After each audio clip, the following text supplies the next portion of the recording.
You began under Maestro Mazur's tenure? Correct. Yeah. And so you made the transition then to Maestro Mazel. Right. And now you have yet another musical director. How long have you known Alan Gilbert? Basically, since he's been here. I mean, I met him. You didn't know him since he was a little boy, right, yeah. since you were a little boy also at the same time. Right. His parents are both, were and are both members of the orchestra. Right. So he was running around in the halls for a long time, but you were not. I missed that, yeah. Right.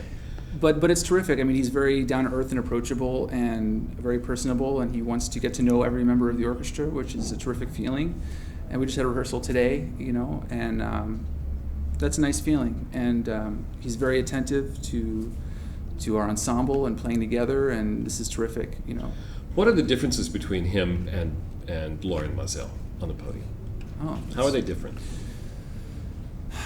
They're different, like you and I are different. They're different people, and that's reflected in their musicianship and what they, in other words, any two conductors, even if they learn the same textbook form of beating a pattern, it's going to be different just because they're different, just like any two snowflakes are different. I don't mean to go off on a tangent, but that's really at the core. I mean, they're extremely different, Right. Both extremely terrific in their own way, and it's still new with Alan, so I'm sure as it progresses, as our relationship with him as an orchestra develops, I'll learn more about him as a person, as a human being, as a musician, as a conductor. Besides being a member of the full orchestra, you're also the member of a section. You're one of the bass section people. How much work do you do as a section, and how much direction comes from Eugene Levinson, who is the principal bassist? So what is the you get some orders from both places, maybe? Yes, and that can be tricky because sometimes they're not always the same orders. A really great cellist I know. I was with him watching an orchestra play once, and he said, they're not paying any attention to that conductor. He said, they're all watching the section leader. And that was a clue to me, having never played in an orchestra, that there is more than one level of direction. I mean, of course you're listening all the time, but it was an insight into how things work in an orchestra. So I was just curious about what happens in a section. So, and you told us that was just grand. You've become a teacher too at the Manhattan School and at Juilliard. What have you learned about being a musician from teaching? That's a good one.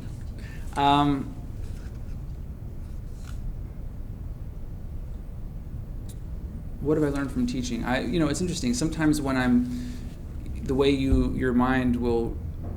my mind will restructure. I'll frame something a certain way. Like I thought I knew it to play it, but when I have to explain it to someone and demonstrate, then I'll learn something in that way, if that makes sense. How I have to reframe it for my students. I love giving analogies to my students, and that's probably from Miss O'Brien, Orrin O'Brien. She's a fantastic teacher. And so that's always fun, is in a way to have the challenge of if I'm trying to explain something, maybe it's not clear at first, then I demonstrate or I give an analogy, and then I see a light bulb go off, and that's a great feeling. And I think I have a couple of my students in the room, so it's nice to see, and it's great, and to feel like I'm giving back, just a fraction of what I gleaned from Orrin will be something, Well, you've got to be a real inspiration to them too, in that you are perhaps closer to their generation than some other players might be, just because of the simple fact that you're younger. So a dream might seem more within their reach because they can see that you've reached a lot already. So the decision to join the Philharmonic, you could have been a jazz musician, you could be on the road 51, 52, 55 weeks a year. You could be making a living that way. Why have you chosen to join the Philharmonic?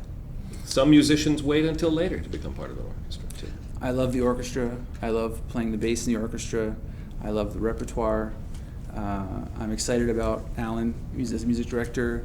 I've always played both. Again, it's not something I've ever thought about. I mean, why not do both? I can play jazz here, I can play the Philharmonic, you know.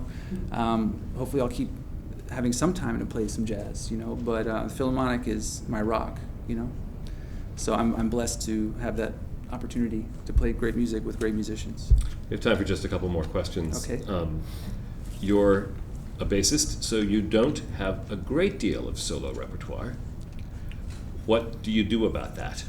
Transcribe, and that's rather exciting. I feel a little bit like, you know, it's uncharted territory.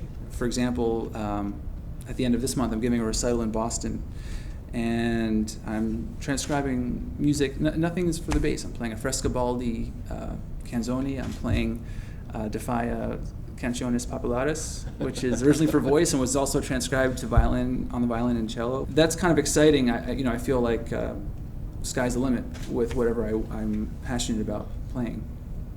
You've reached a lot of dreams at quite a young age. What is left there for you to do? What do you want to do that's still a little beyond your large and long grasp? That's a good question.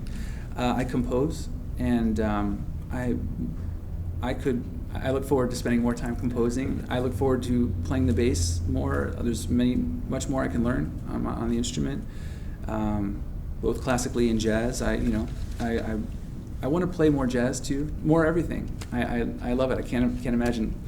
I'm not there yet. I'm still working on it. So I don't feel like I've arrived. That's terrific. You've just begun, but you've done so much. It's really extraordinary, and we'll be watching and listening for years to come as you're back in the section and out in front and playing jazz everywhere. David Grossman, you're really something, and it's been great to talk to you. Thank you, Jeff. so much. Thank you. Thank you.